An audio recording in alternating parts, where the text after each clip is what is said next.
everyone, and welcome to Ops Oops Origami one more time. How's everybody doing tonight? Pretty good. Fabulous. Yeah, pretty good. So, Drinking what I'm drinking.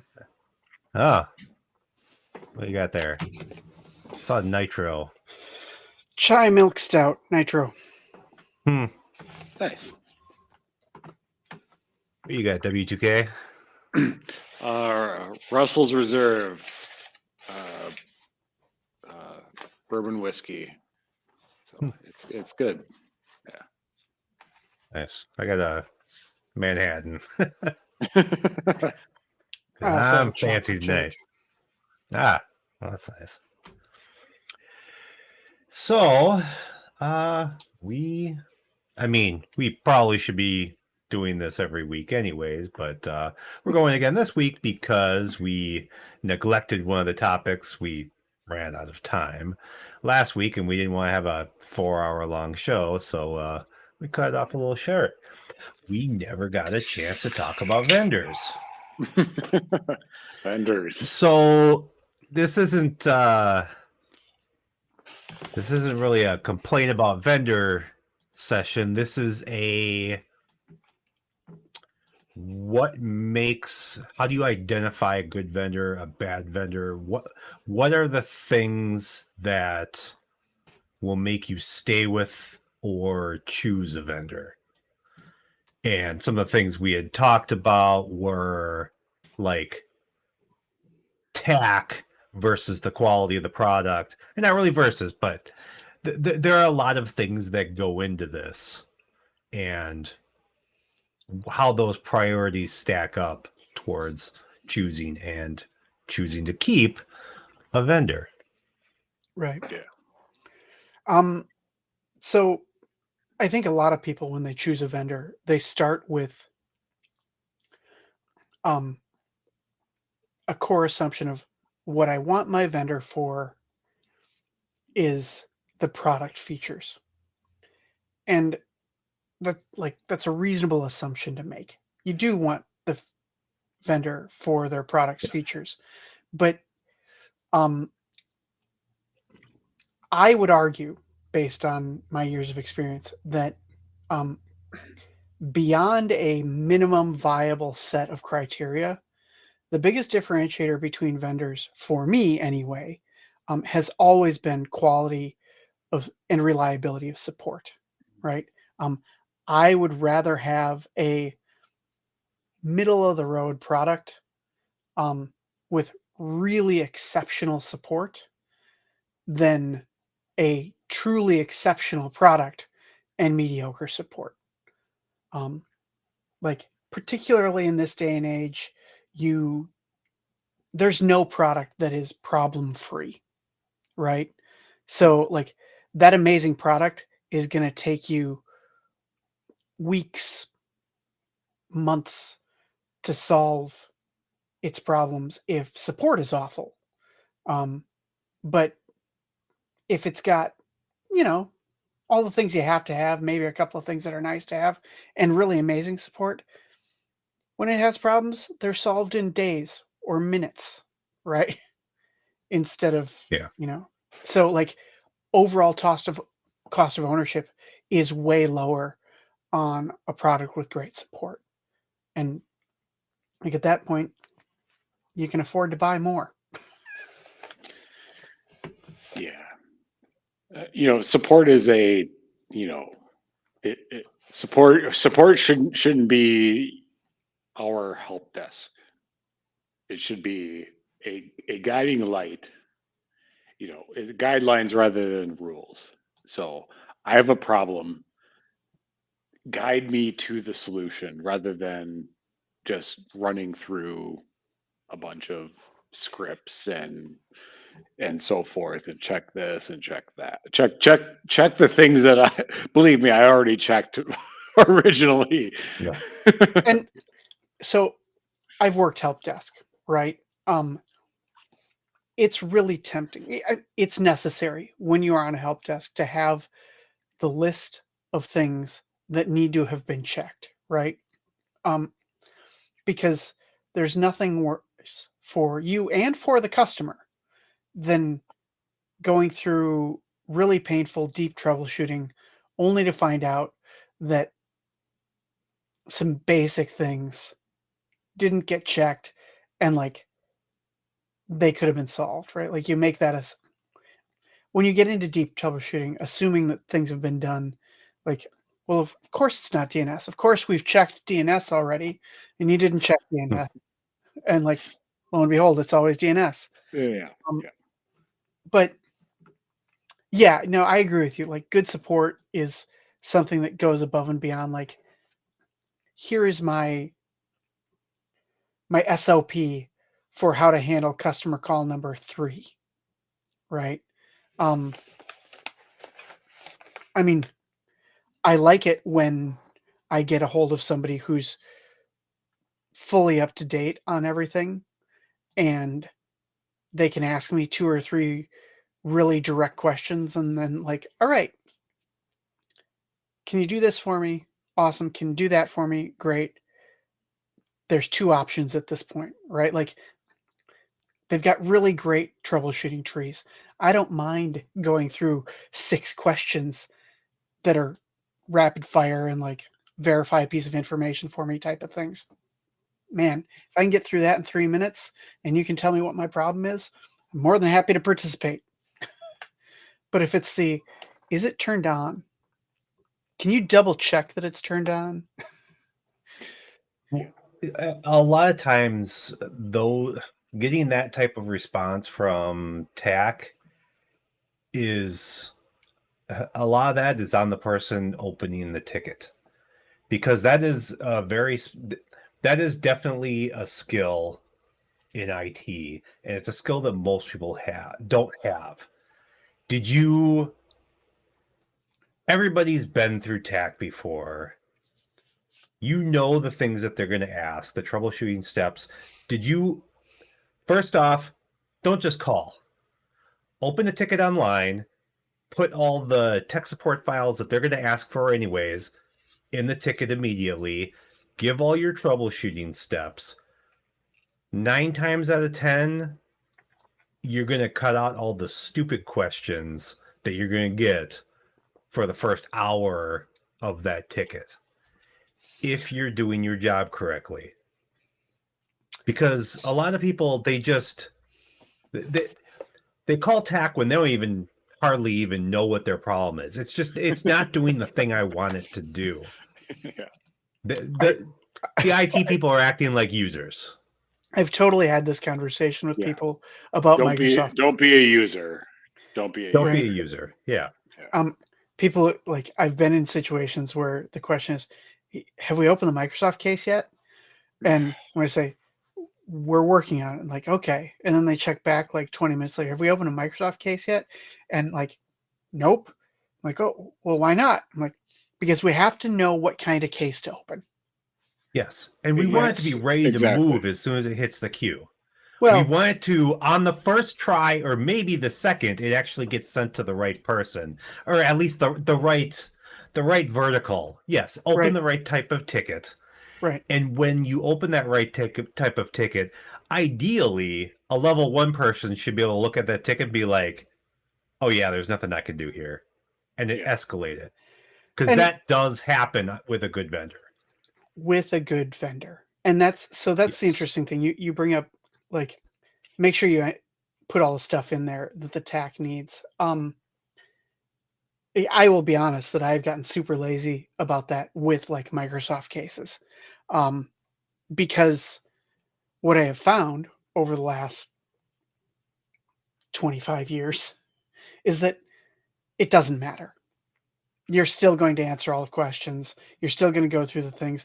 They're not going to have read the case notes completely when they reach out to you. And again, differentiator, right? Like, what makes good support when you reach out to your support? That's when you reach out to your account team and be like, escalate this person's stupid. Yeah. Right. I'm sorry. I mean, but they see us as their users, no matter what. Yes. So we have to be good users. Just like when we get good user tickets, it includes a bunch of stuff that a non-moron would include. So we have to be good users to our support staff, which Yes. are the vendors. Right. So we all know how to do that. So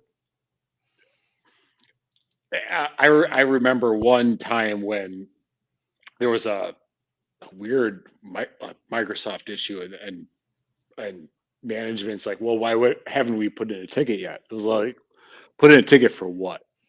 Like what? Like Right. what do you want? What do you want me to put in a ticket for? Like what do I do? Like I can put in a ticket, and they're just gonna give us the runaround So because we haven't done our homework. So let's do our homework, right. put in a The good ticket, and we'll get a good response. the Yeah. interesting so what's interesting, I think, is this is a little bit of like a leadership myopia problem. Um, in their experience, when they go to someone for support, what they get is a problem solved, right? Because Yeah. they're coming to people like us and they're saying, hey, I've got this problem, solve it. And you then take on the burden of figuring out what the problem is. Like you're doing a bunch of things that can help you holistically get to a solution. So in their minds, when you open a ticket, well, that's just like them calling you for support, right? Like there's no extra criteria. You just open the ticket and then they solve the problem. Um, Yeah. and so like I get that they don't understand it, and like legitimately so. I don't know that I would necessarily want an executive to be burdened with what it takes to know what they're asking, right? Like Yeah. the only way that you learn that is by suffering through it. So, but it's shocking how quickly I've seen people once they move out of technical roles, how quickly they forget just how bad that support experience is, right? Yeah. And like yeah, I've totally had managers that have only been out of the technical depths like 2 or 3 years, like theoretically recently enough for them to remember what it's like, to say, well, just go ahead and get a ticket open. Not like completely ignoring the fact that opening a ticket, the wrong type of ticket, is not only not going to help, but it's actually going to hurt because it's going to suck resources to maintain the ticket. You're going to chase that for a while when you're better off focusing your resources on isolating the problem correctly. But why would it take resources if you just open the ticket and they fix it? So I have a feeling most people that would so somebody that had been in the trenches and made their way up to a managerial role, if there's somebody that would think along those lines, even after only 3 years, because that should not nearly be long enough to forget that. They weren't opening tickets well in the first place. They were probably not doing always their had that job. mindset. Yeah. They weren't doing I their mean, job in the first place.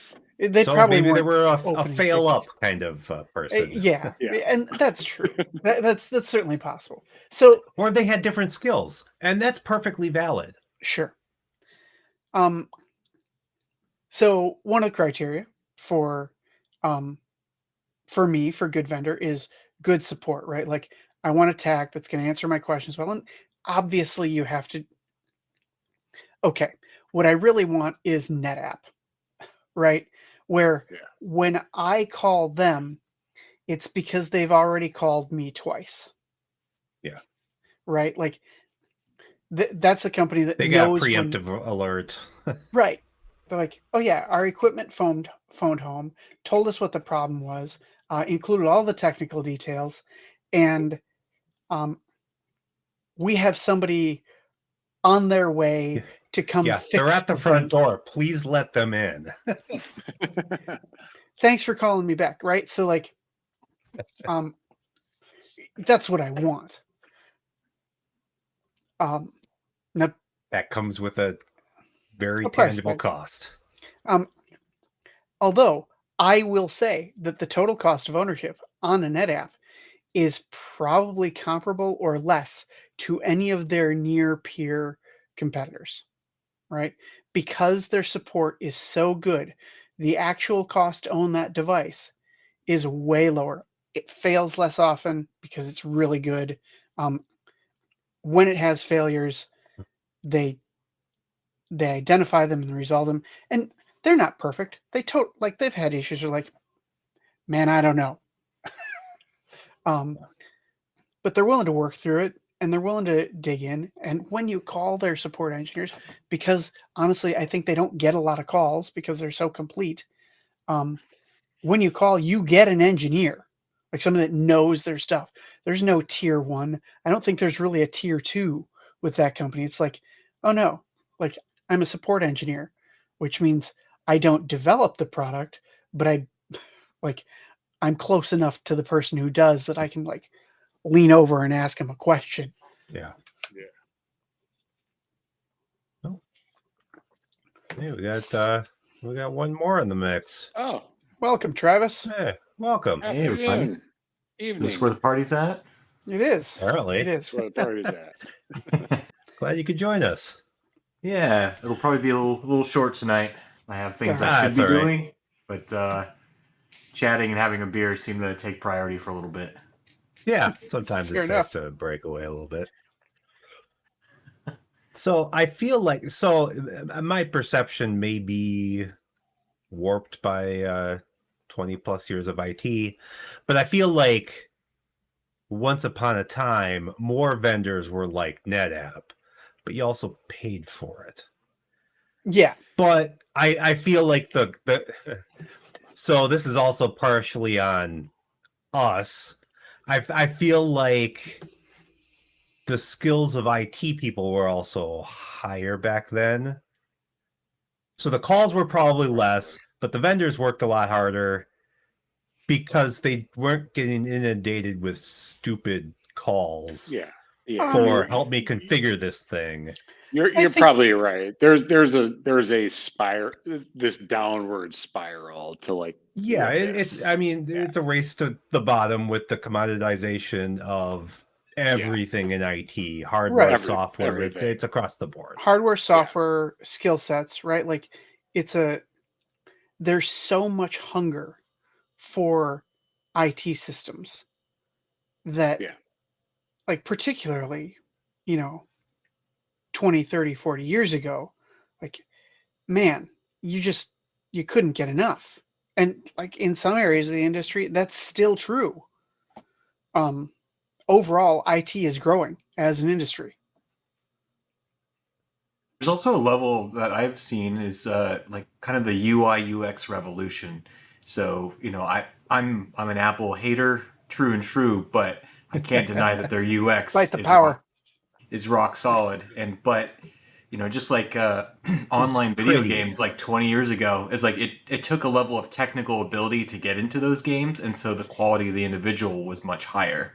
And when you make it easier for everyone to jump into it, such as pre-canned stuff you can buy at Best Buy for security in a box, routing in a box, everything all done, you have people that can just buy stuff, they stick it into a shelf somewhere and it works, but then it doesn't require any technical ability. And so when it goes wrong, they don't know how it worked in the first place. There was never a need to learn. I think that's a great point. There was never a need to learn. They don't know how it works.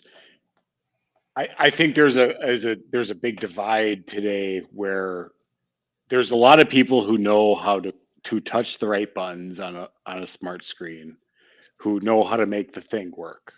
But there's not a lot of people who know how the damn thing works underneath, like how it really works. A lot of people know what I know how to touch this on the touch screen, and this is what it takes to make it work. But how does it work? I think there's a great divide in there. And for most people in IT these days, it would be kind of a waste of time and effort to learn that. Honestly, it's horrible to say. I don't like it. I like to know everything about everything. It's just who I am. But I'm willing to admit that not everybody is like that. And to know the nuts and bolts of every product that you're trying to deploy in your environment, Oh, it's not you're feasible gonna be anymore. crazy. No, I mean, Yeah. let's be honest. You may know something about die specifications for compute today, right? And you may understand something about metrics and a little bit about like macroscopic processor design. But who's got time to understand exactly how a particular architecture messages on its like 12 different buses that it's got today? I think there's has to be like a logical separation, and I've heard really good examples. That's like, look at NASCAR. You have some incredible drivers and you have some incredible mechanics, but those two skill sets are wildly different, but working on the same machine. It's like, what are you, an operator or are you an engineer? Those are both valuable skill sets, and I think it shouldn't necessarily be a requirement for someone to be both. But by being good at one, you should at least have an idea about the other. Decent. Yeah, I mean, so Yeah. what's interesting is like a phrase that used to exist um, in relatively heavy use was power user, right? We used to have power users. They knew enough to get around. We don't. When's the last time you heard somebody really talk about? Oh yeah, we got power users that can do that. We got to speak to them. They just. Yeah. I feel like there's a leveling of the expectation, right? Um, And I honestly feel like the leveling of that expectation is on average down, right? Um, yes, we've expected the bottom to come up a little bit, but like we don't really gear anything towards power users anymore. It's like either you're an engineer or you're an end user. And increasingly, like product is set up to not be geared towards engineers unless you're deep in the stacks. It tends to keep our pay rates a little bit higher, though, right? Is you have, for every one engineer, you have 100 end users, or someone who doesn't, sticks a square peg in a round hole. You're like, all right, there's Well, that. I don't level know of- about that. I mean, every company I've worked at has got about at least 4 times as many developers. I'm sorry, end users. I'm sorry, developers as there are engineers. Right, like different skill sets. Don't get me wrong. Those guys are. We all may be paid reasonably well, but I would be mind blown if you are making as much as the top tier developer is at your company. Correct. Right. Yeah. And now tell me whose skill set is more rare. That's a coin toss. But Well, it's but I think there's a template there's kind of a template we can go with. If you're an engineer, whether software engineer, infrastructure engineer, you are almost universally making more than someone who's at an operator level, like service desktop, something like that. So if we're going in like the upper echelons, yeah, probably devs usually top out more than IT engineers, let's say. I mean, even to this day, I've always separated out like the IT world from the people who do coding all day. You're a developer. You do coding all day, and that is one hell of a skill to have. And as systems engineers, we do systems network engineers. We do coding, but it's more like scripting. It's a scripting type of thing. Then like all I do all day, I develop code. Like all I do, my job is develop code. I still see those as two forks in the road. What's really interesting, I've not done a really extensive look into this, but I looked a little bit and compared what hardware developers make versus what software developers make. So like the people that develop the stuff that the four of us use versus what the people that make, the pretty GUIs that end users use. The the people making the pretty GUIs make more money. Hmm. Despite the fact that at the end of the day, the one that gets more bang for the buck Yeah. is the hardware developer. Yeah. Isn't that kind of a universal problem for all of us? Like, if you're back end or underlay, then nobody could give two craps of what you do. But if you're the Right. thing C, it's like, oh, that's the one that C-suite sees, and they're like, that guy made something pretty. He needs money. Yes. This guy, what is he doing? The network's down again. The servers are down. Doing nothing. Mhm. Oh, fuck him. Right. Yeah. Well, like, and I mean, some of Our it. developer said it was a firewall problem, so F those guys. Oh, the developer told me it was a firewall problem again. No, I mean, I don't want to get too much into the theory of what makes a good employee. But I will say that from a management perspective, what I've observed over the years is that what defines a good employee is sometimes the person that has time to talk to management. Which once you unpack that, you recognize like the person that's doing the least work is the one that management evaluates as the best because it's the one they hear from. Right? Like So history is written by the So- victors, right? that is true. So as much as we say like every job can be done online, every job can be done remote, the face-to-face business still exists. There is 1,000 years of momentum built up on the face-to-face business. So you have to have those skills to be able to face with other motherfuckers, and those motherfuckers might not like you, and you might not like them, and that's okay, because just like every other person that's been through the face-to-face business gauntlet has had to deal with that. So you have to do that thing, and you have to know who you're talking to, and you have to accommodate. And you're like, oh, okay, this guy is an old school guy, and this guy is new school, and this guy likes shit this way, and that dance has been danced 1,000 years over, and we ain't nothing new. And just because we have the iPhone and just because we have fucking route tables and shit doesn't make that any different. Right. So you Yep. have to do that.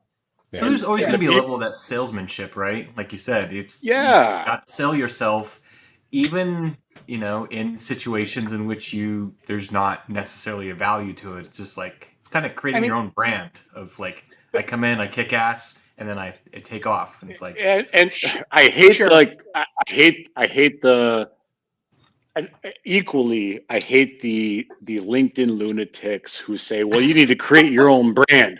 Like you need to create your own brand. Like, bitch, please, I'm a network engineer. Like I am like there's a million other people who do this. But I will also say that yes, you have to be able to I got your communicate in brain. a way.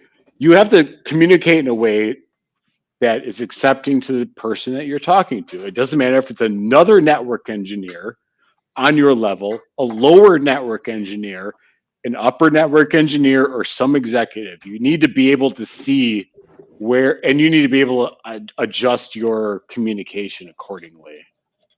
So yeah, and I found like sometimes those conversations, maybe to route it back to like vendor talk is there's people who are good at what they do, but then I find that the best people are the ones who understand the links between the two worlds. So if I'm a good network guy, Chris is a good dev. When he deploys something on a platform I built, we should be working together to be like, all right, can my shit support your shit, and can your shit run on my shit? Right. And Ideally, that's usually like where 90% of the work comes is like, oh, we didn't think about the link between the two worlds. It's like, well, now you have no link and you are completely screwed. But I mean, I've made a career out of that, Travis. Yeah. I'm we all I'm You've an always been the adequate- liaison. yeah, it's real. I'm an adequate engineer, right? Like I don't show up and most of the time people don't go, oh, fuck. right? Like I'm not that guy, but Never be that guy. I'm a decent I'm a very good liaison. Although sometimes management doesn't like me because I'm willing to tell them things they don't want to hear. Yeah. But that's like a That's really a valuable critical skill, point, too. and I think it deserves to get more value than it's usually given attributes to. Because if I build the most badass engine ever humankind has ever seen, you're like, cool, can you put it in my truck? Like, sure can't. Like, all right, well, cool, great. Like, Yeah, just well, sit there what and do good nothing. is it then? Yeah, Yeah, right. it's like, okay, we're especially when we're combining with living ecosystems with other systems, servers, applications. It's like, oh yeah, it'll work, but it won't talk natively. Like, oh, that's going to be a problem. Now we have to have some sort of middleware. Right. Like, what is Like, that? You're like, ugh. Yeah. How many hours of integration work are you going to have to do? Like, it may be beautiful and it may do its job amazingly, but if it has to be like wrapped in 6 layers of kludge fest, Mhm. Well, so I that's where wrote middleware middleware lives. to interface with the middleware, Mhm. with the middleware to talk to a beautiful system. Like, I think the funniest examples that I've seen so far, and you guys probably have more experience than me to say, but when Macs go into a enterprise of any kind, if they don't have a dedicated department for Mac type of stuff for integration to sort of stitch it in, it just doesn't work or doesn't work well. Yeah. I haven't seen an elegant solution for it. I won't It's say usually- that I've fought that battle 6 or 7 times, 60 or 70 times, but yeah. Like First off, Jamf is why? like Jamf is But if- the only thing that's out there, right? There's What's that? just I'm not familiar. Yeah. Jamf is, I think, the Mac JAMPH, yeah, for mobile device management of Apple shit. Yeah, What about desktops, laptops to do that kind of yeah, stuff? it's too? all Mac stuff. It's all Okay. Jamf is the device management for Apple side of things. It's a suite you pay for, and it's a whole skill set. I don't want. I know of it. I would never. Yeah. I would never put myself in a position where I would be an authority of it. JAMF. Mhm. JAMPH. No, JAMF. Yeah. Pretty sure it's JAMF. Is that built by Apple or is that a vendor that? Oh God, no. Doesn't aware. No, it's a third party That has managed to not piss off Apple yet. Yeah. So far, that's Because, that's- like, here's the thing. Like, Microsoft, yeah, they might leave hang out to dry. Google, they might hang out to dry. But Apple, if you, Oh, like, look at them the wrong way, they'll just cut you off. yeah. Mhm. yeah. Which kind of brings it back to funny, vendor talk is Right. when you So- vendor that's that fickle. So, vendors, right? Let's bring it back. Yep. We hit on the what makes a good vendor, support. good support, right? What about let's talk about like product continuity. Dell almost lost me as a customer several years ago because they started to get into a cycle where they were on their like enterprise tier of products. They were starting to turn product line over every 3 to 4 months. Oh, And I was like, I just want to be able to purchase the same thing for 1 year. and that's the bare minimum. It should be more like 3 years. Right. Mhm. Now, they've come around a little bit, right? All the vendors have. They'll all tell you that they're like, oh, we can give you a consistent product for 3 years. None of them can.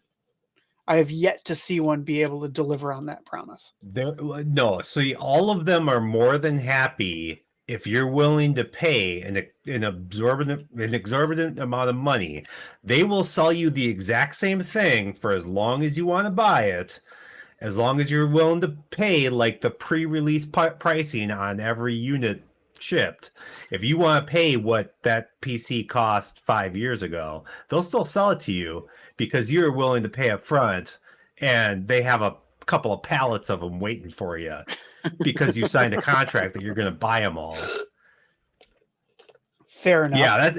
I'm talking more like long-term support kind of models where there's something where you can have an image that works, even if there's like changes throughout that range, and there's going to be. Make it consistent in every other way. Use the same chargers. Use the same docks. Be able to use the same drivers so I could deploy the same image. Oh my lord! Yeah. The Have like a family, dock right? turnover. Family of devices. Yes. Yeah. It drives me nuts that the industry is like, well, we're releasing a new dock format. Yeah. Really? See, What was I'm wrong with the hoping old now one? with USB-C that's kind of out the Yeah, window. that's not even a thing. It's not. USB-C is like the way things are. Yep. Yeah, it's the way things are for now.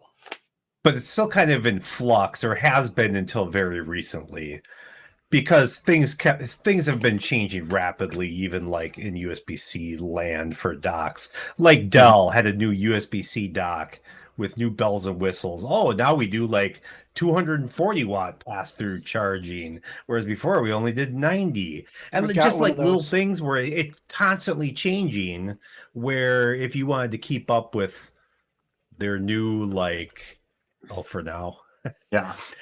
It was a moving target, and then they also retired products at a very rapid pace because, well, why produce the old thing? That was sold last month. Why are we going to keep selling that?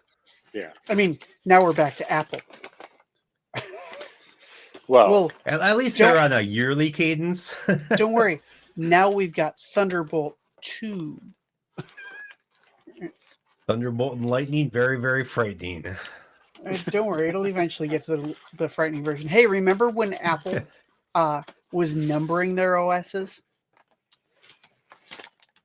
Now they Isn't have it still names that technically make done no in the sense background? whatsoever.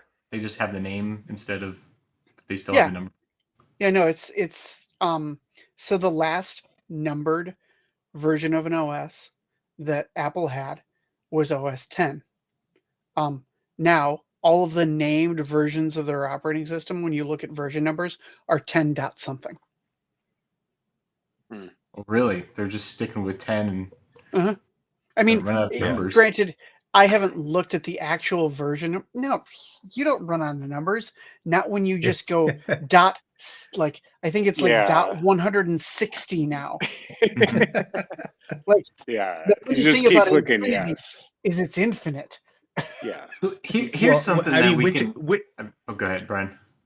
I was going to say, well, which is better? So Microsoft got up to Windows 10 and said, well, this is the last release of Windows Final one. ever. Yes. No. And then Windows 11 came out last year, and they're already talking about Windows 12. Yeah. So what that is, Microsoft was like, you know what? We don't make that much money off of OSs anymore. No, they don't. So why do you have Until to they figured out that they artificial numbers? Yeah. That was the thing, Chris. They're like, we don't make any money on that. And then their department was like, actually, we do. And they're like, you know what? 11. Let's do this, baby. Let's Yeah. Like, wait. Send. Wait, you mean we still make a lot of money on like pro licensing and enterprise licensing? Oh, yeah. I feel like in the background that was like the engineering team made that announcement, and then the sales team had a sock party for them, and then they like came out, with like a black eye, and they're like, yeah, actually, I guess we'll be making Windows 11, and they're like, no, the sales team just like they're like, yeah, you are. No, the engineering department. I think the engineering department is like, just give me a break, babe. just make him pay like $20 a year, right? Like our stuff isn't that good because the engineering department knows. And the marketing department's like, no, we're going to build this as the last Windows OS ever. And the sales department, actually not the sales department, the billing department's like, what do you mean the last one? Do you know how many receivables we get? But they didn't talk to billing because like nobody talks to the accountants. Yeah. It's also interesting, like the 2000 to Millennium Edition to those days, everyone begged for the new version. People were on their hands and knees begging for the new version. Now people are wait. Like, oh god, we're fucking paying extra to have. terrified.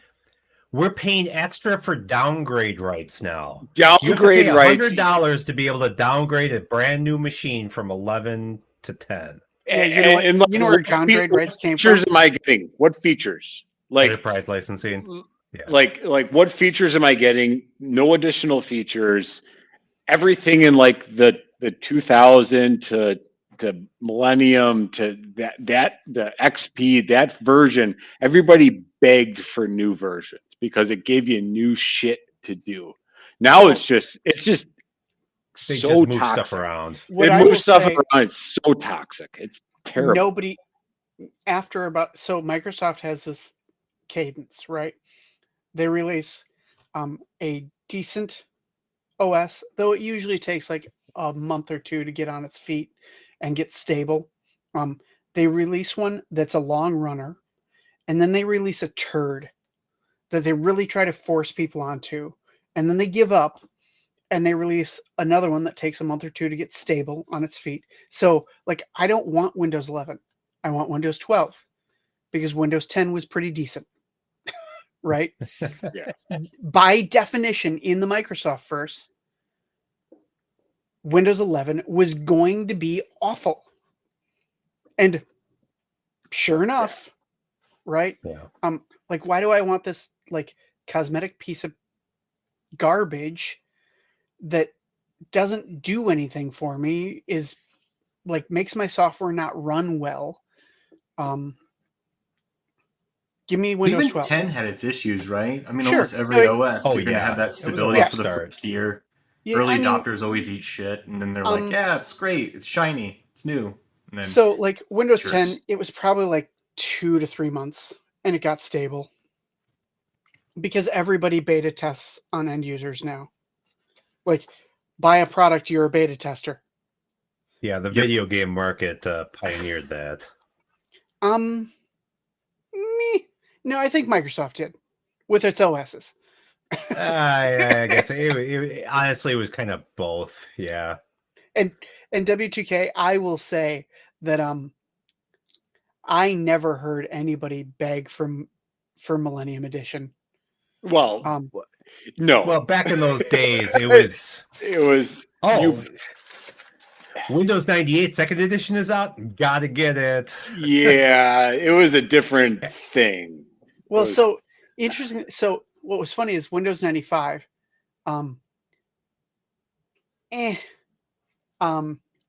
Windows 95D, rock solid, right? Windows 98, meh. Windows 98 Service Pack 1, all right. Windows 98 Second Edition Service Pack 1, amazing. Yeah. Windows XP SP1, fabulous OS. Service Pack 1 for XP was probably the pinnacle of OSs of so all millennia ever.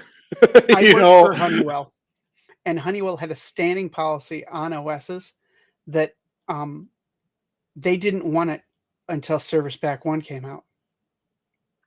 Probably any OS. Yeah. But it was so common that they're like, no, not have your growing pains, just not on us. Well, that's true with across the board, whether it's software or hardware. Look at stuff like, I don't know, even the Tesla cars or anything. V1 is almost always ass, but you're the early adopter and you get the cool bragging rights. So you got the new shiny toy. But there's always, I don't know, for some reason it gets swept under the rug usually that the shiny new toy almost always has massive problems. And Well, but it's V2 shiny it's- and new. And even then, like with generations of cars, it's always the first year of a new gen. Generally avoid it because it's going to be wrought with all kinds of little issues that they're going to iron out by the time the second year of that. Yes. Yeah, that let's look at like generation graphics is. cards. Nvidia, when they released RTX and they had ray tracing first gen, garbage. You could turn it on. Yeah, it but really wasn't worth ass. turning on. Yeah. Yeah. And so the Gen 2 was considerably better and made it palpable to actually play using that kind of stuff, and that's just been universally true. So, like 20 years ago, I was mentoring a high school robotics team, and I had one of the students come to me. He's like, "Hey, can you help me build a computer?" I'm like, "I will teach you how to build a computer, but I'm not going to build it for you." It's like, okay. So we sat down and I walked him through the process and I gave him my best advice, which is like, don't buy the cutting edge. Do not buy the newest, shiniest thing on the market. And all his friends were out there like snapping up all the tuner overclocking stuff and just, like, oh, what are you getting? You done building your computer yet? It's like, no, he felt horrible because like I made him do research for a month. And then like Good. It's good though. like we looked Which at for a high like, schooler is like years. right. Yeah. We didn't order things for another like 2 weeks. And then we like and then it hurt really bad because we ordered everything all at once. So like all the money disappeared all of a sudden. But we got it. We built it. Like I made him take his time building it. He was kind of down on it by the time he got it. Right. But then he went to some LAN parties, and about 6 months later, he's like, "Hey, by the way, thank you." I'm like, "Yeah." He's like, "Yeah, thanks for helping me build a computer." I go to LAN parties and I turn it on and it runs all weekend. But every one of my big tuner friends, like every 30 minutes to an hour, they're rebooting. They're, Like, what's the relative humidity in here? This is like, wait, my baby can't run under these conditions. Yeah. I'm like, "See, are you giving it back to him?" He's like, "Oh yeah." Like, how's that overclocker treating you now? Like, There's like, definitely something to be said game about all the weekend. wisdom that comes with time of like stability is almost always king, whether that's in corporate or personal. It's like, God. do you want the card that's like, I'm going to turn it on and maybe that shit'll fire up? Or do you want the beater that'll just run 24/7, no question? Like, I'll go with the reliable all day long. And the same No. thing is true with vendors. Is like, well, this will run really fast when it does run. Like, what does that mean? Well, it's Yeah. like statistically 90% uptime. Like, oh, that 10%. Ooh. That's gonna Gonna hurt. sting. Yeah, To take your that's cars that for 10% that's going to get me fired. Right. Yeah. McLaren F1, fabulously performant vehicle, but do not take it to Le Mans. Right? Like, you're not make getting it. 72 hours out of it. But it kind of reminds me of like what boat owners. There's only 2 times when that'll make you happy in your life with owning a boat. The first time when you buy it, and then when you sell it. And that's I just think of that with any vendor or hardware that I select, whether personally or professionally. It's like, what's the guy that's going to be there when I'm in the shit? I'm in the trenches and everything's on fire. Do I want the thing that's like, it might be there for you? Or do you want the parachute that's definitely going to save your ass? It's like, Right. Parachute, please. Right. Like, You know what BOAT stands for, right? Break out another 1,000. Yeah. Because a boat is just a hole in the water that you throw $100 bills into all day long. You just keep nobody. and you can never fill the hole. You just keep throwing No. $100 bills at it. I don't care who you are. Nobody can escape the void of money that goes into boat ownership. I don't care who you are. I haven't met the soul that can escape the void of money that goes into. If you own a boat, there's like money flowing into this thing. Unless you get a little 14-foot aluminum Even with then, a little 20 horse putt from Even then. 1976 that you have Yeah, $100 it into. doesn't matter.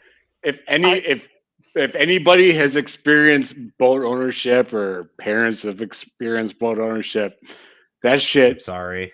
constantly money, like constantly. Yes, you can. But that really speaks because like you look at car whenever someone asks me about hey, what car should I have? What should I look at? I'm like, go to a mechanic and see what they're using, because I don't know about you guys, but for being a network engineer, it's like I use equipment that is going to be rock solid even if it's not the fastest. Nice. Hey, that is probably a $25,000 boat right there. So No, it's more than that's that. an actual Navy boat. That's a $2.5 million boat. Right. Oh, so So- $2.5 million. There you go. Yeah. It's probably So a tug that they pulls don't- boats. Right. No. So it's called a barrier boat. It's a tug. It has one job. It moves buoys around and like bumpers. It's But, one like- job to look totally adorable. Um, Its other job is to move other boats around. right. Or buoys around, so- sorry. It moves buoys and it moves underwater barriers. Hmm. But apparently they're phasing them out. So I'm going to be looking for one surplus. They're like 19 feet long. So, That's 19 feet. That's a big ass fucking boat. Right. That's bigger than you think it is. right. No. It's probably all engine, to be honest. Yeah, That's why I want This it. thing's pure engine. Pure engine. It's a shaft driven stern below, because those tugs, like, you don't see, like, there's no motor. All the motor's like underneath, and Right. the shaft turns. That's a 5-figure boat. Easy. Yeah. Easy. No. Easy. I want one. Sure. Let's see. Sure. Boat facts. Not because it's going to British go. channel is now Boat Facts. Boat Yeah. Facts. You have now subscribed to Boat Facts. Boat facts. So besides a vendor that'll buy you a boat, because like, all right, I'll take your boat. What else? What else makes for good vendor? Reliable product. I'm a big fan of documentation. If they have the stuff you can look up on your own and it's organized in a way that makes sense for new users and advanced users alike. I've worked with a couple of vendors on the voice side that they were very cheap about giving out their documentation, but they were very quick to like, hey, here's some very expensive training classes that we can get you caught up. I was like, I'm not a fan of the walled garden approach. Right. Not open source, but open documentation, maybe small licensing. Right. I mean, Yeah. if you can't tell me everything about your product in documentation for free, like, what are you hiding? Something bad, probably. Right. Like, Usually, at least my experience. Almost universally, something bad. I've never understood the licensing paywall for documentation. Like, oh, you're not going to give me access to the documentation until I've paid you, so that like I don't not buy your product because your documentation is so bad. Or you have like the hidden parts where there's an empty gap of like, once you get it deployed, it's in your environment, and then the sort of catch-22 hits are like, oh, you wanted native integration with this platform? Well, we have a solution for that. And like, oh, you rat bastards. Yeah, I hate that. Oh my God, I hate that so much. Like, oh yeah, you have a problem, we're gonna sell you this product. Like, get fucked. Like, we've been buying your shit forever. Like, come on. I've seen that with a certain vendor that rhymes with Risco, that they have in their documentation. It says we support these types of protocols. It's for IoT type of stuff, and it's like with a license and a middleware module that you can purchase and install like after the fact. Like, oh Yeah, come on. Oh, and you'll Come also on. need some extra support contracts for that. Oh yeah, you got to get that in too. Yeah. So yeah, not nickeling and diming you to death for like basics. Yeah, it's interesting Do you 'cause- need 50 SKUs for licensing, or will 5 yeah. do, or 2? Or Brian, the Yeah. like layered approach where like one bundle doesn't include everything and another bundle has some stuff, but they don't all have like one that you can purchase to get everything. It's got to be like piecemealed across the board. Mm-hmm. I mean, I don't mind an a la carte approach to purchasing. I mind it when it's like, okay, here's your 150 SKUs. Because I'm thinking that's more bananas. I'm thinking more like if there's let's say 5 products and one bundle will have A, B, and C, and another bundle will have A, B, and D, but nothing will have like A, B, C, D, E all together. It's in the like Right. the two. Adobe does this quite a bit because my wife's an artist who like, well, this bundle has everything plus the thing you actually want, and this bundle has everything plus the other thing you actually want. So you can't just buy one bundle and get everything. You have to buy both, which gives you overlap of extra licenses that you'll never really use. Yeah. It's that kind of like underhandedness. Or you go up to the full suite, which is like 100 plus a month or something stupid. I'm lucky. I can get the photography plan from Adobe, so I get Lightroom and Photoshop, which are the only 2 things I want, anyways. And it's relatively cheap. So. Don't worry, they'll change that. Well, they have stuff like the- their 3D stuff with because they purchased Substance, so they have that's a separate bundle that you can't just buy one and get everything. It has to be 2 separate bundle purchases and with overlap on each side. So it's Make it easy to buy your product. true. That's what vendors should do. Make Right. it easier to buy your product than to pirate your product.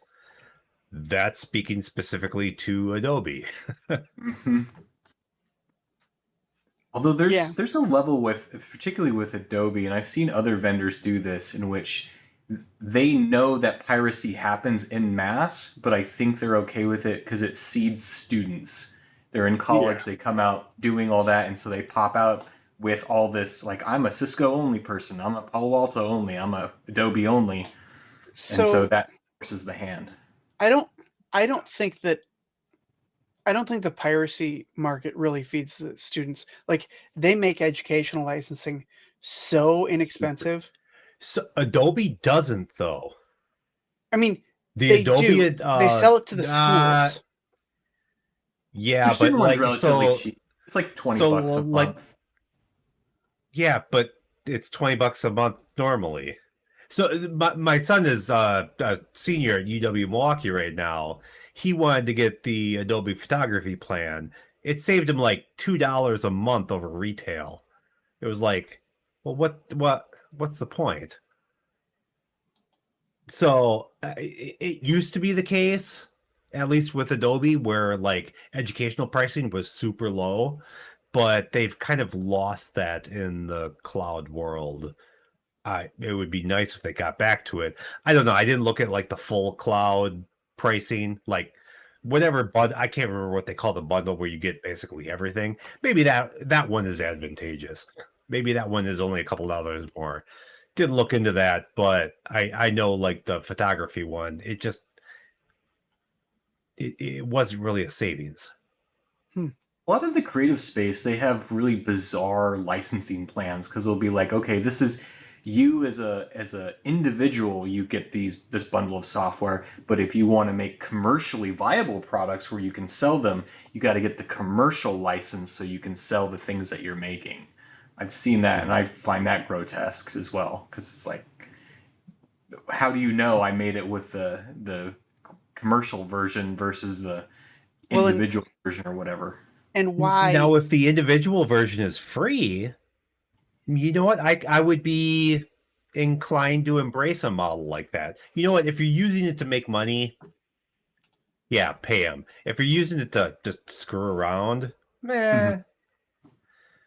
I'll say there's one, I'll give them a little bit of a plug. I'm a big fan of Netgate. I use their PFSense firewall software, and it's free for their community edition. But if you want to get this support contract, it's like $400 a year or something for businesses. And I'm like, that's super fair. Like you want to dink around, it's free. But if you want support, or there's some things that are paid in there. I think one's like managing multiple firewalls, which would be, okay, yeah, you're basically like an MSP. Makes sense to me. But for just an average user, like I said, Brian, free, and then make the business version, commercialized version, you pay a license fee or whatever reasonable rates. I got no problem with that model. Yeah, I mean- and I've always been a big advocate of VMware's the VMUG Advantage, where it's $200 a year, which it feels a little bit high to me, but whatever. $200 a year as an individual, you basically get enough licensing to run everything they have that you conceivably want to run in a home lab or just screwing around. At a Actually got my reasonable starts scale. with them too. They have a student version where it just limits you at like 8 SMP, so 8 cores tops per V. Cool. Which is fine for most students. You, Right. you generally don't want to go higher than that on single VMs anyways. You want to go either like 1 if you can keep it in 1, or at least that's how it always used to work, just for preemption and all. Like, there's a lot of reasons where you kind of want to keep a VM to just 1 core. Otherwise, you want to give it a significant amount of cores. But even then, 8 is generally more than enough as somebody that's just kind of screwing around. Mm-hmm. So yeah, that makes sense. Yeah, I feel like companies that do that, I like a free indefinite trial, effectively. But just some SBCs, virtualized softwares, will limit to like 3 calls at any one given time. It's like, yeah, that's fair, and maybe the quality is like low or something, but enough to dink around with. Because a lot of stuff, I mean, certainly in the Cisco realm, I tried to get on board with their unified call manager, but that was super walled garden, like 10K entrance rate or whatever. They would not do. I couldn't even get the OPA from them for a while. I had to go with a buddy who happened to be in the know, but stuff like that just makes it impossible to learn the software. I have a really old version where I have a license key that just kind of, but it's probably not old. It's probably not new enough to be useful anymore, because I used to run. I used to have a UC instance at home, and I would actually have a phone on my desk at work where my kids could call me from home. And that's the only thing I had for it. There was like 3 phones on it. But because I could do it, because it was available and older versions were pretty permissive, I was able to do that. Right. But I mean, not Travis, anymore. you touched on something there that made me like that kind of low level licensing, infinite trial Mhm. lets you learn the product. Yeah. Right. And if you can't learn the product, why on earth are you going to buy it? Right. Like, Yeah. I don't want to buy a thing Agreed. that I know nothing about, that I have to I don't know what the learning curve is going to be. Like, as a technology person, that's an awful situation to be in. Well, let's bring it out to the real world, right? It's like you're thinking about buying a car. You go to the car dealership, and they're like, "I do like to do a test drive, please." They're like, "No, you just got to buy it." You'd be like, "Yeah, go fuck yourself." Absolutely Trust not. I'll go to another. It's good.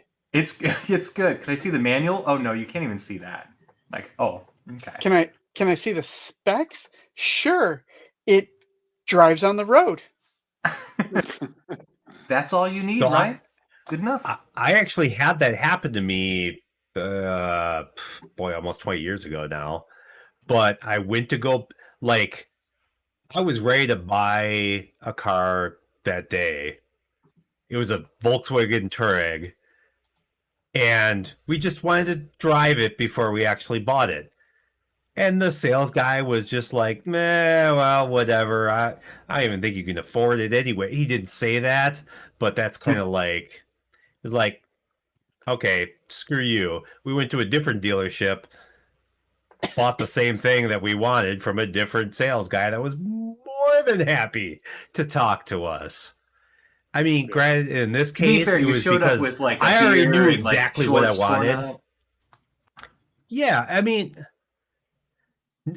no, I was dressed normal. I was trading in a car that was like a $40,000 car on a $50,000 new vehicle. So it's like it's not like it's that much of a stretch where I can't afford this vehicle.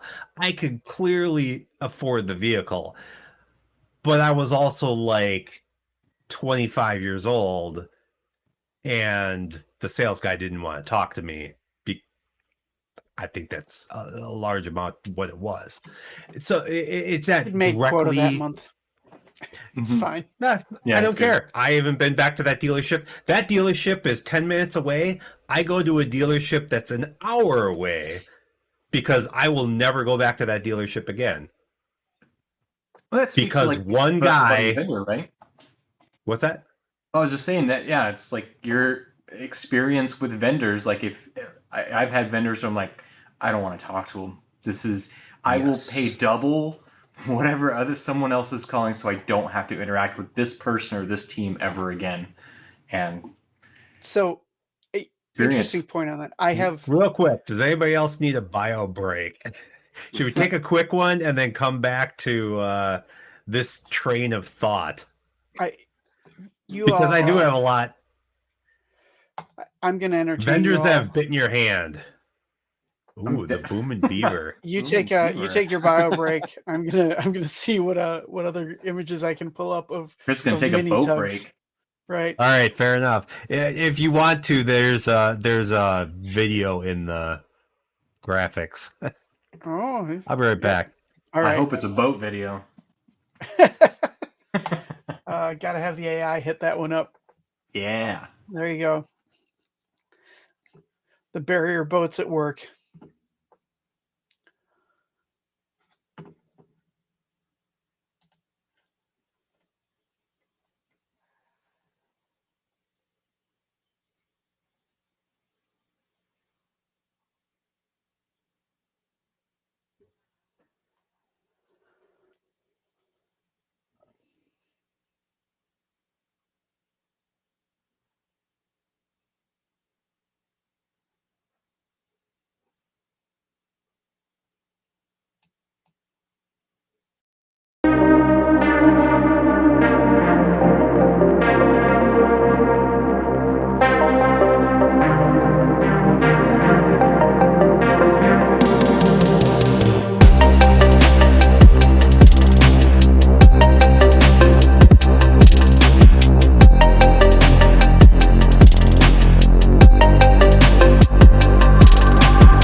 we're back.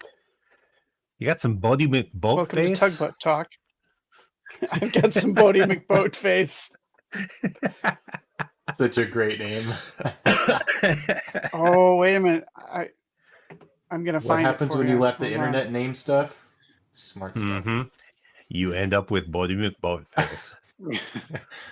I couldn't be happier with that name as I a know. former Navy It's guy and Coast amazing. Guard guy. Oh, chef's kiss. I've got nothing bad to Oh, say about that. you did Coast Guard as well?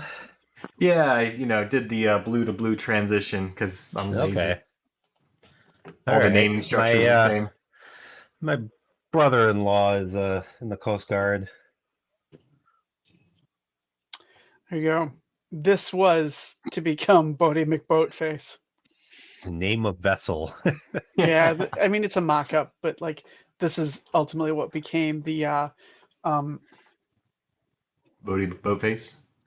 no, so it was voted to be the Bodie McBoatface. They decided they weren't going to do it, so it became the Sir David Attenborough. Damn shame. I mean, Which- I can't. Right. It's really hard to be mad at that. Yeah. I'd be mad at it. Hey, you opened it up. A true captain goes down with his ship. True. Fair enough. Yeah. So if you want to look it up, Bodie McBoatface really was Might be a brilliant name. Concur, James Hand. Concur.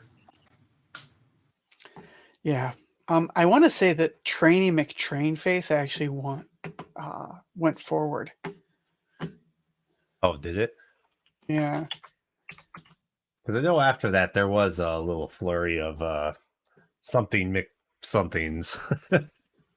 Something something faces.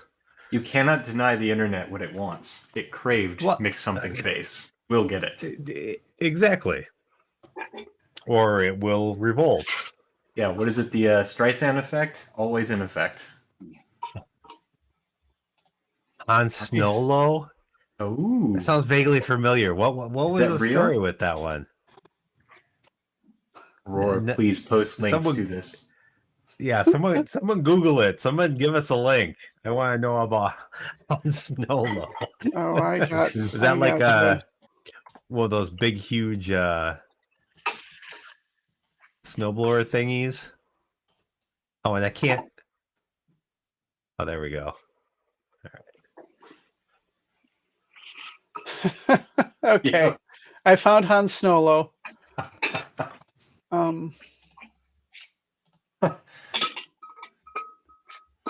It's not that awesome. All right, I'm going to show you Han Snowlow for a second. I don't know why that's got me.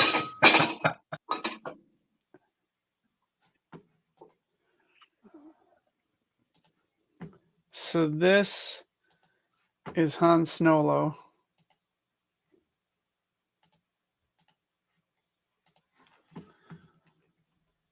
I mean, Oh, okay. You can clearly see he's shooting first. right. Absolutely. The Minnesota DOT, right? But here you go. This is Trainee McTrainface. Stupid article. That's not what I wanted. Yeah. So Swedish Railway went ahead and kept it as Trainee McTrainface. Fantastic. Yeah. So Sweden. There you go. Yeah, at least Sweden went through with it. They should have kept Bodie McBoatface because Right. They could have named something else, the RSS David Attenborough. yes, I mean, I can't disagree with Attenborough, but it could have been the next boat. I'm big on principle. Like, they opened it up, they said whatever they decide is what will happen, Yes. and then they reneged. And not only is that an awesome name, I guarantee, well, I can't guarantee, but I think that 6 months later they were like, man, we should have made it Bodie McBoatface. We should have just done it. Because that ship would have been famous Legendary. until the day it was decommissioned. Well, and it People would have lined up at the docks to take pictures with it. Bingo. Mm-hmm. Now it's so David Attenborough, which is awesome, but it's not Bodie McBoatface. somebody's going to find that thing in harbor and paint its side to be Bodie McBoatface. Also, if it had been Bodie McBoatface, there would have been so many people that would have funded that thing forever. Oh yeah, so Bodie McBoatface needs a new whatever, a new pep talk valve. People would have been like, "Oh God, yeah, let's start Don't let Bodie OnlyFans die. for Bodie McBoatface." Only boats. Only boats. Hold on, is that a thing? Let's look at like a great example is I don't know if you guys ever saw the Dogecoin NASCAR. Oh yeah. Ownership is a huge thing in the internet space. When a meme takes off, man, you just ride that wave and Oh yeah, go for it. And you can't half-ass it. You just go balls deep and hope for the best. Jesus. absolutely. WTK heard that and was like interested in the conversation. Yeah. There you go. All of a sudden. Like, I don't know. Has there ever been a case in which something like ridiculous has come up like that and people leaned into it and something like hugely successful hasn't happened? I'm not aware of it. It's almost universally like the internet and the world will usually rally to your side, even if you're slightly wrong. The internet also has a short attention span, but I mean, yes, but they generally have a short attention span. But if you can foster it past the first like 6 months, a year, it's probably going to last the lifetime of all the people that were invested in the first place, because it becomes nostalgic at that point, and people are like, "Oh, let's go! I hear Bodie McBoatface is in town. Let's go check it out." Mm-hmm. If nothing else, it's to post a stupid selfie on whatever TikTok, or I don't even know it. I don't know what the kids use these days. Cultural icon is what it becomes. TikTok until the Yes. the Restrict Act goes into effect. Which, I mean, people shouldn't use it because it's stupid, not because it's banned. Because I don't think anything should be banned. But TikTok is stupid. It is stupid. It is absolutely stupid and a waste of time. I went and dug into the actual security concerns, and I'm like, well, I don't trust any social media platform to let me to use their browser, right? Like the browser embedded into the app. That's where the keylogger is, by the way. It's embedded. It's the embedded browser in the app. Now, is it as easy as Facebook where you can like copy the link and go into a different browser or open in your normal browser instead of in Facebook? No, it is harder. But like there are a lot of people up in arms about the overall security of TikTok, and I'm like, this just doesn't seem right. So I looked. It's not that big. Like, no shit. I'd be more worried about location services and that kind of stuff. Sure. Which, like, I don't generally like. Yeah, you can find out a lot by my IP address, but unless you're a mapping software, you don't get to know my location. And there's other minor things. So the guy that was on, what was it? Was it Thursday, Friday? Whenever the hell he was in front of Congress testifying. Yeah. He said they don't share data with the CCP anymore. Right. I think that was also Last the time American that the TikTok CEO, right? Not the Chinese TikTok, which they're technically two separate entities. Well, Ish. so, and last time that TikTok was in front of Congress testifying. They said they have never shared with the CCP and never would. Right. So one of the two is lying, and absolutely nothing will come of it. I mean, Whereas people don't track that if I stuff. lied to Congress, yeah. I'd already be in prison before the period was like fixed in stone on the sentence I was speaking. I would be jailed. I mean, Let's be honest, like people in Congress are borderline fossils. Like the people who are on there, if they understood and what they're the all internet criminals was, themselves. yeah,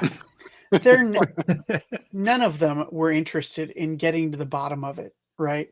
No, they all wanted their little snippets for their Right. next reelection campaign. If you have a minute, go check out the content of the restrict bill, and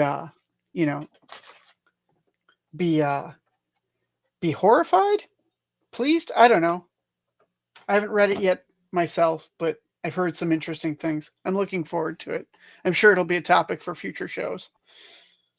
it's always interesting to see bills. Like, I mean, we've been around the block for a while. Like, anytime that you have a internet type of service, let's look at Pirate Bay for example. It's like we will crush it out. Like, no, that shit's Hydra. You cut off one head, three good appear in luck. its place.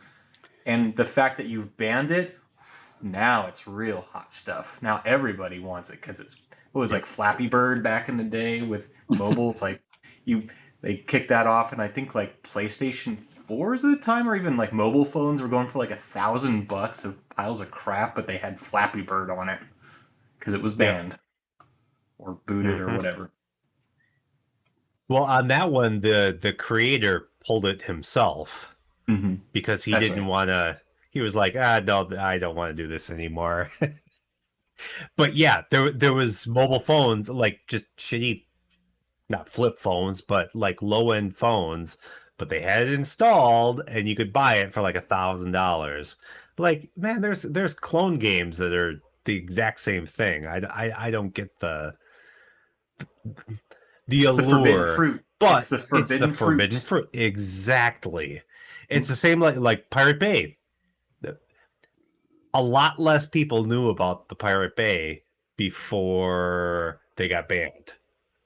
Before multiple governments in the world tried to shut them down and, well, failed. Failed-ish.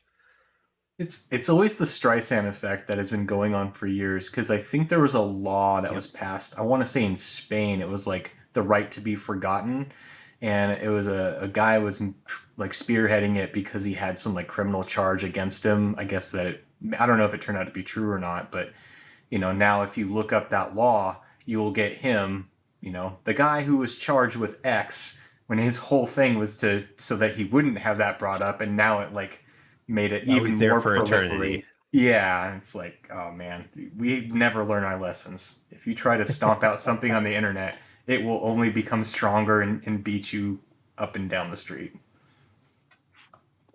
So speaking of long memories, vendors that have burnt you.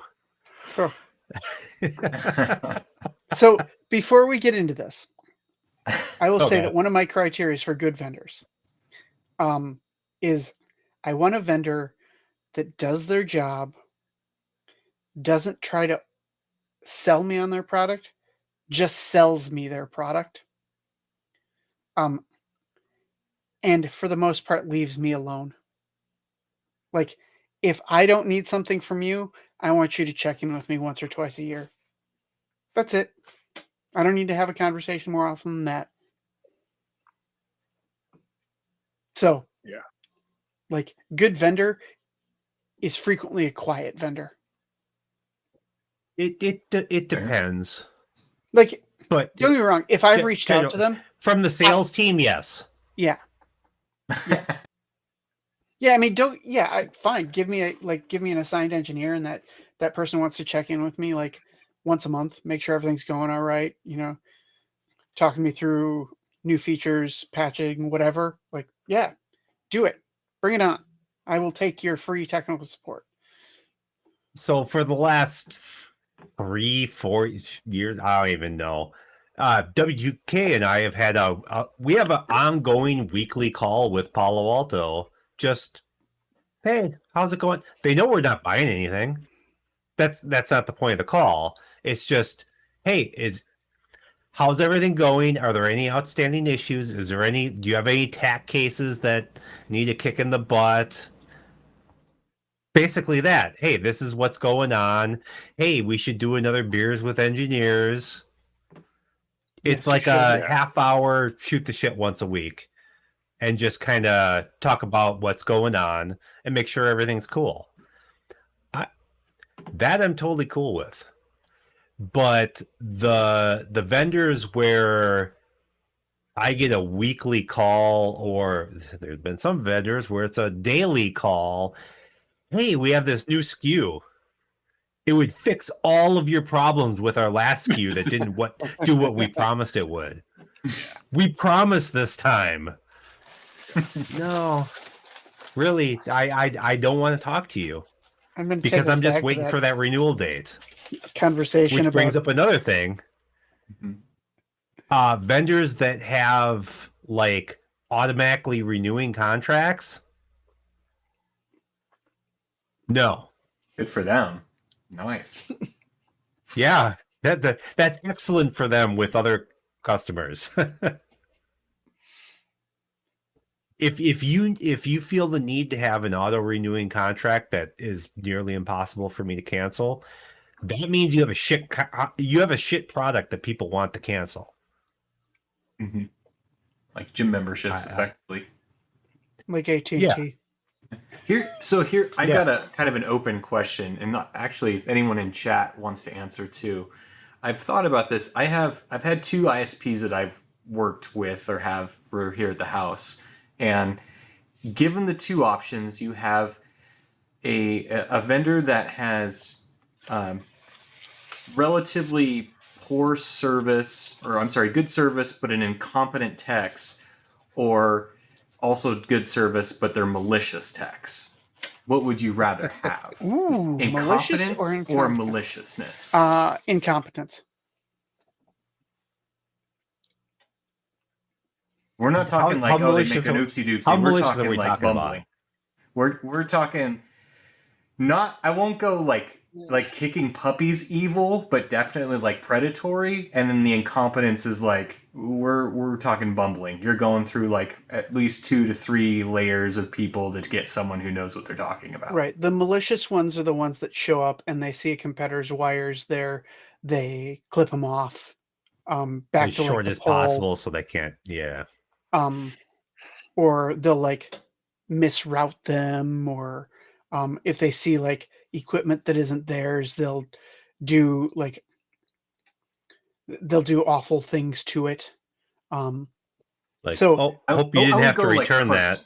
Yeah, I won't go into the full cartoon villainy, but I will say the vendors I'm talking about is Comcast, generally relatively good techs when I've talked to them, but very evil, predatory pricing practices. The CenturyLink people who do give good service, but their techs tend to be pretty bumbling, at least at the residential level. So I was just curious if you had an opinion either way.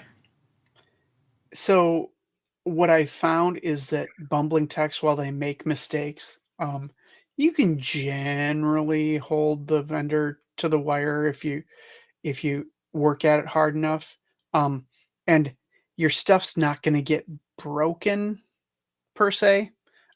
It may take you a little while to get service restored, but for me, being a relatively tech savvy guy,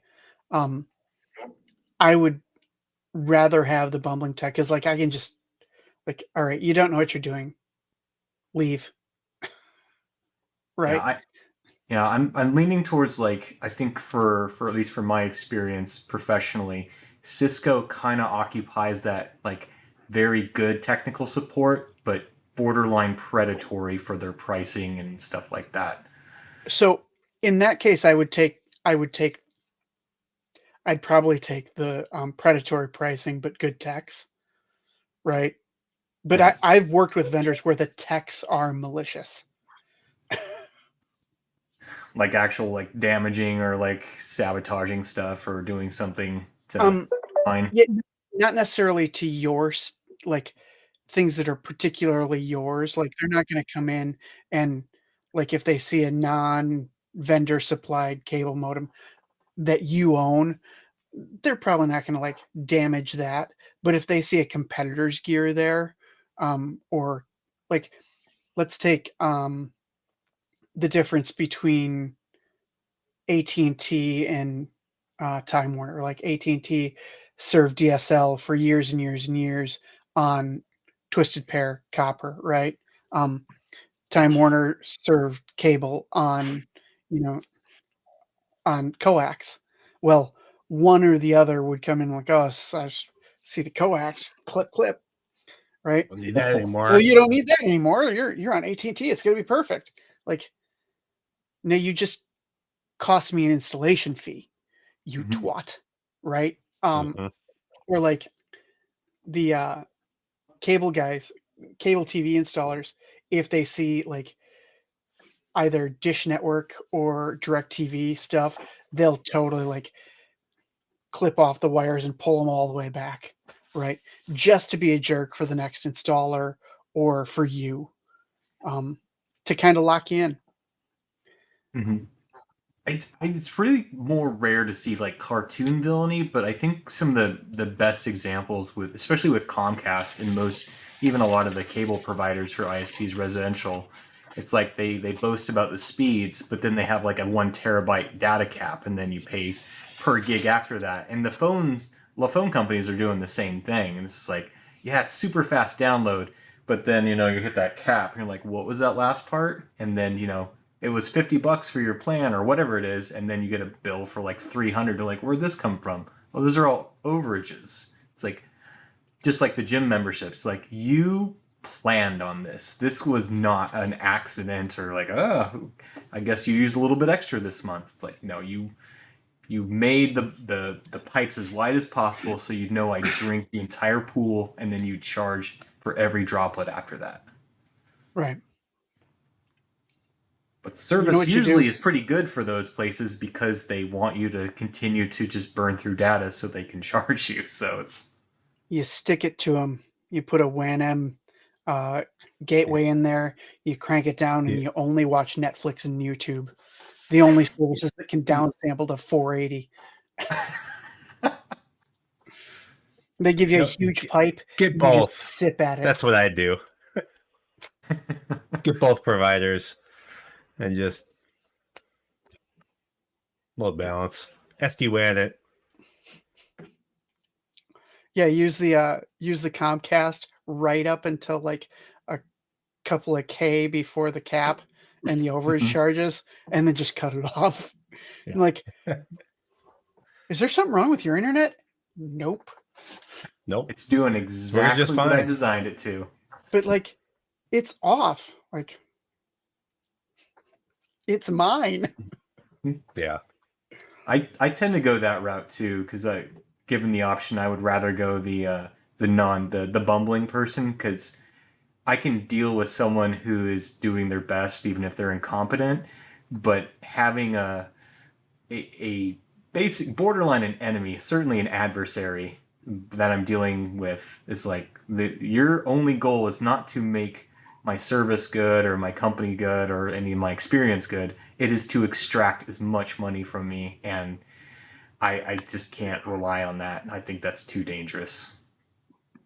That's why I don't buy Apple products. Mm. Yeah, they're One of many practices. reasons. I mean, seriously, they've demonstrated to me time and again that their whole goal is to extract maximum dollars from their customers. And like it's real pretty, right? But man, a good looking hooker is still a hooker. But again, this is I hate Apple with a passion, but the experience on their devices, especially if you're not a tech person, it's tough to beat.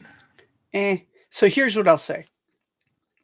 We got my mom a smartphone several years back, and we talked about it, and the decision was we're going to get an iOS device, because the learning curve for a brand new user on an iOS device is slightly better.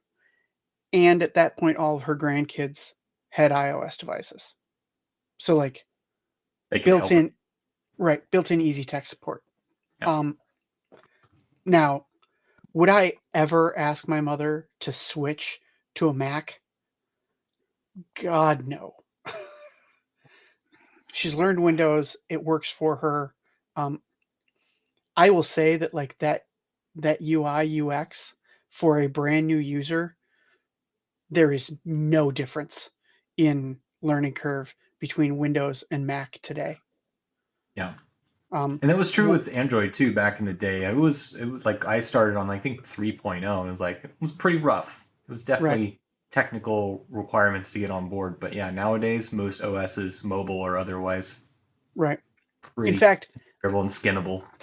I would say that you're often better off now with a Windows product because there are just more users out there, right? If you want to talk to somebody, like you can just lean over, on the bus or wherever and say, having problems with my computers.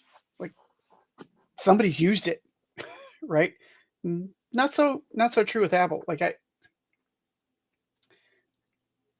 people use them for a lot of reasons, but they're not that much better. In Apple products, particularly their laptops and their desktop, their computer systems in general, and this is like a big tip of mine. We talked about power users earlier. It's like the inability to be a power user, and when you engineer something, I'm going to put this big badass CPU in there, but I'm going to have it air cool without even a fan. It's like you're selling a Ferrari that will never, with a gas tank that's like, a 1 ounce. It's like, this is bad engineering, but it's the Ferrari and then that you can glue drive everything on your down driveway. so you can't maintain it yourself. Yeah. It just not so much their like desktops, crazy. but the laptops. They basically fill the thing with glue so that you can't do anything to it. Yeah, and you have like a high-powered processor that just thermal throttles like a mofo. It's been a known thing forever. It's like you're paying for $1,000 CPU that functions like a $400 one. There is no excuse for a vendor that does that except for pure profit, and it's super malicious.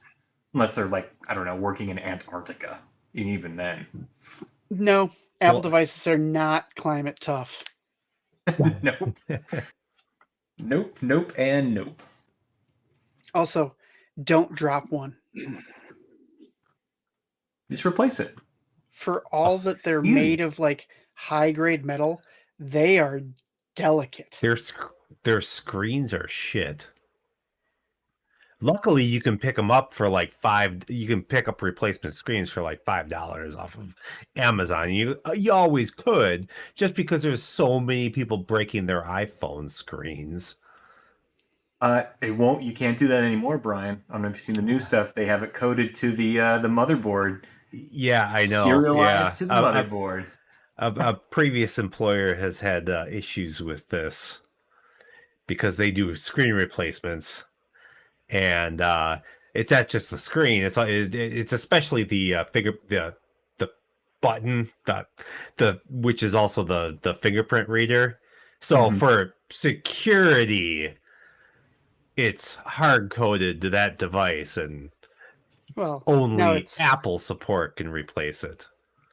Now it's the batteries and you name it. Yes. That $10 battery that you need to replace, you have to send it to Apple to get a $200 battery in your $100 not worth device. Because it's last year's model. It's charging not worth port. anything. Yeah. Has that always been like a strong suit? That used to be like why Dell came to power in the corporate world, is they were always very modular in their PCs and their laptops. You could DIY, you could upgrade. Yeah, that's you can still plop just about any card into a Dell. I mean, they all have gone through ebb and flow and that proprietariness. But yeah, Dell product tends to be a little closer to white box.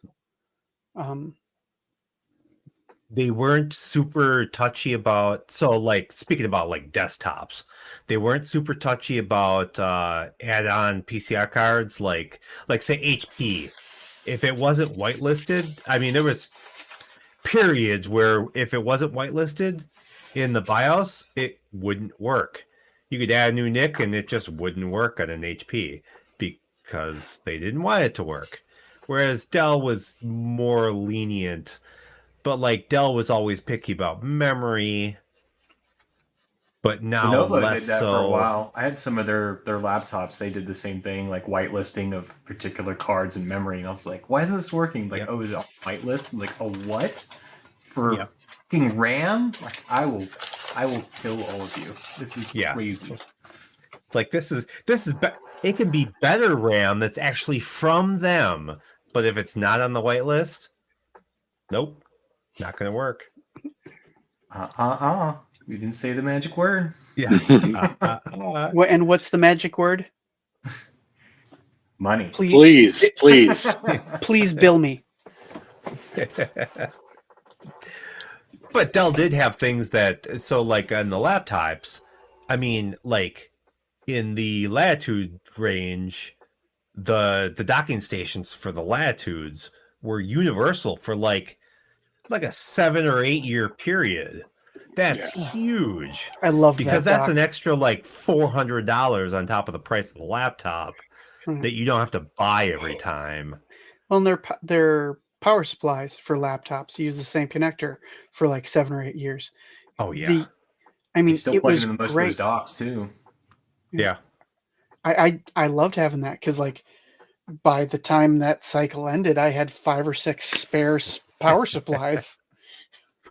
I still have some of the round ones and some of the square ones around. Uh-huh. Because basically over the last 20 years, they had 2 different connectors for power, and that's it. Right. The only other concern was the wattage. As long as you were like 90 or above, nothing gave a shit. And even then, like even some of the bigger stuff, you could plug it into a 65 and be like, I'm not going to charge super fast, but I'll turn I'm on. going to charge slow, but you can at least use most, or it might throttle a little bit as Right. far as CPU, but everything would still work. Yeah. Right. So If we want to do that, I think you're bringing up the ugly or bad experiences with vendors or worst experience. I don't know, something like that. yeah, let's do it. And let's close it out on a strong one. Yes. Vendors that have burned you. Who's got one?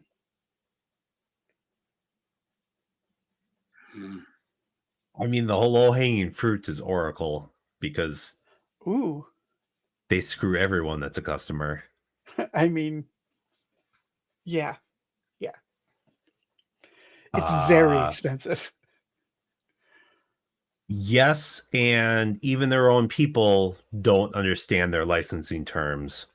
Yes, 5 people at Oracle, 5 licensing experts at Oracle, what the licensing needs to be for your environment. You will get 5 completely different answers.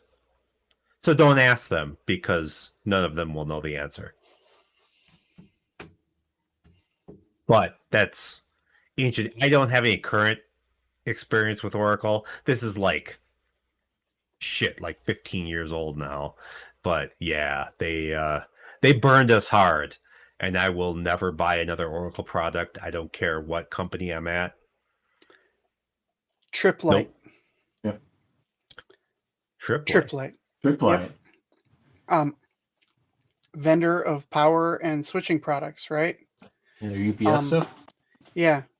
You should not produce a product that when a logic controller fails, it cuts off power. Right? Like, don't take down my stuff because your crappy You're Chinesium high-level control board flaked out. Had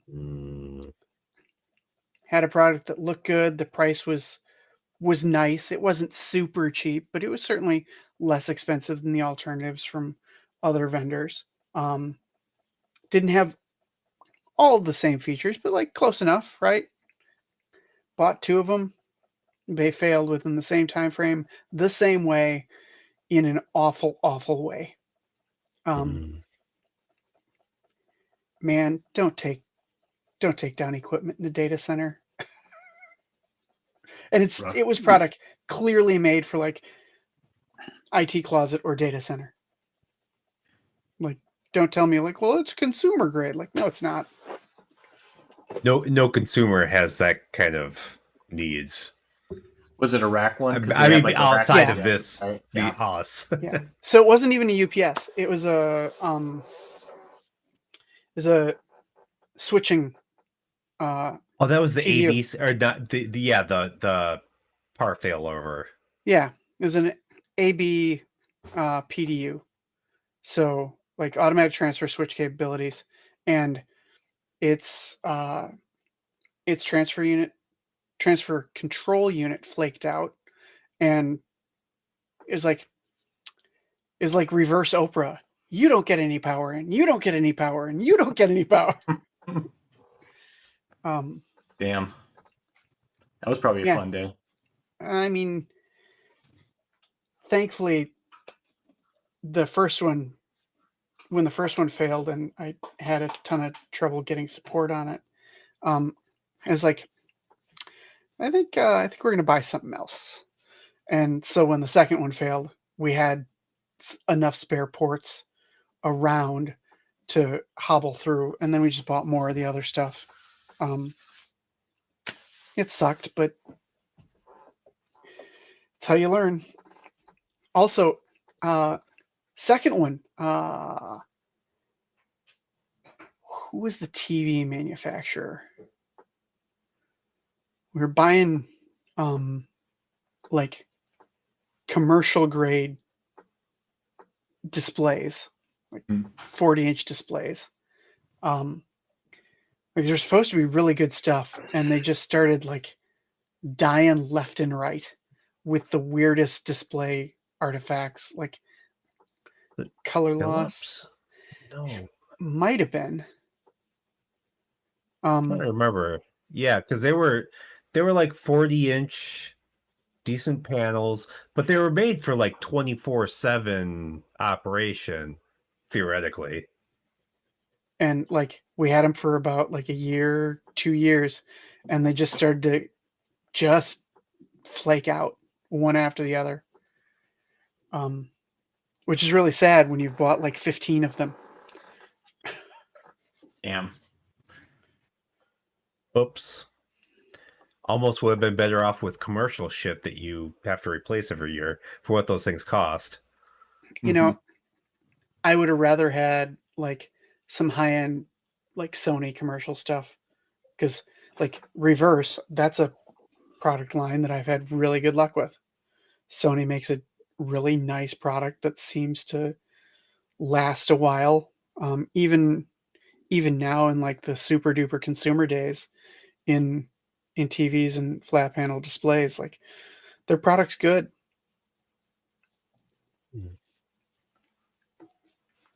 I'll say mine one is Lenovo laptops. One was for their whitelisting, which was bad enough, but this is a little dated now, but Superfish baked in malware into the BIOS for like Oh god, I burn in forgot about hell that. for baking that in, and they should have been absolutely burned to the ground for that shit. When you baked in malware into the BIOS, and then they got caught and patched it out. I guess people didn't want spyware baked into your BIOS. Like, yeah, no shit. That's the balls to even try that, let alone have an engineering team that would cook that up. Oh, you're absolutely dead to me. Never. I'll never touch any of their crap. And that was pretty close to the transition from IBM to Lenovo, wasn't it? Yeah, It was like within the first year, maybe 18 months. Yeah. So there was probably still a lot of goodwill left. Well, as much as could be left after something like that. and then Mhm. they just shit all over it. No, yeah, that's nuts. Who would talk about like malice? Like I can't fathom any sort of reasonable way. They said it was like for marketing or some shit like that, I think was their excuse, but yeah, that's unforgivable in my mind. You bake something in like that. Yeah, Mm. you win. Baked in malware wins. All right, WTK, you got any?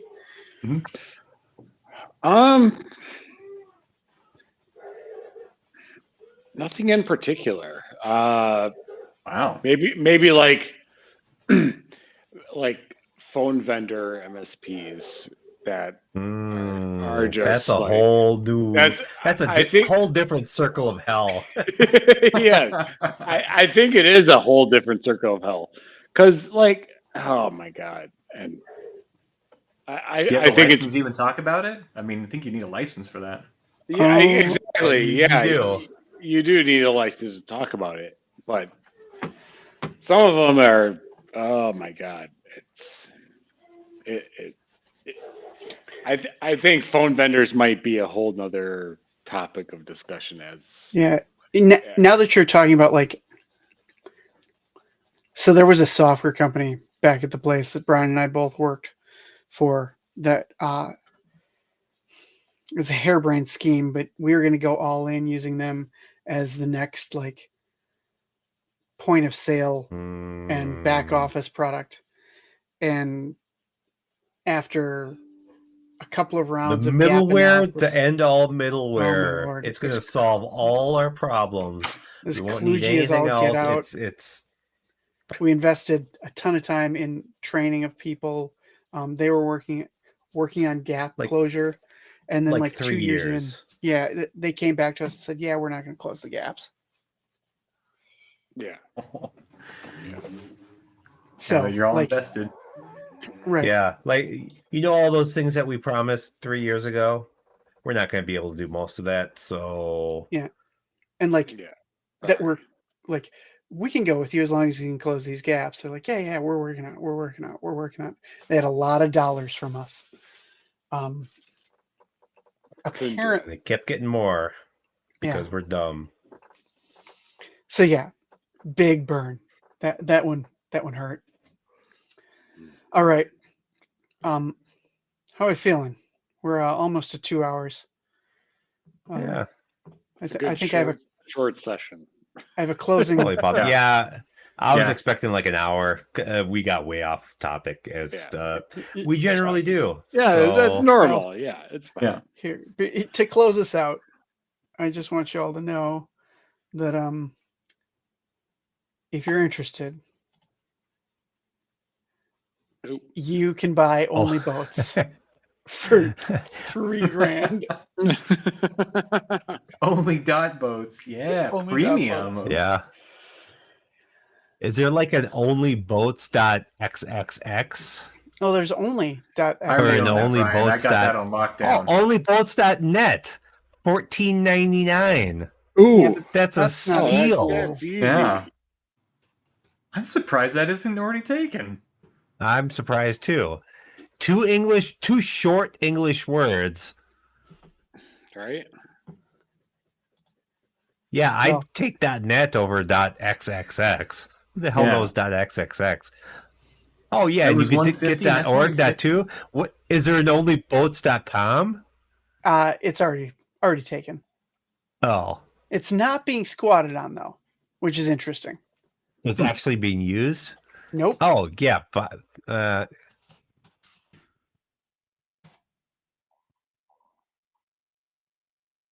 The stream's gonna go X-rated in 5. Right? 4. Yeah. So this is an owned domain that is not being squatted on. It's also not running. resolve it. That's weird. Oh, that's kind of being squatted on. If you're not like using it, then I don't know. I kind of consider that squatting. I mean, yeah, No. I mean, sorta. Most people would usually like have it redirecting to somewhere to buy it. Yeah.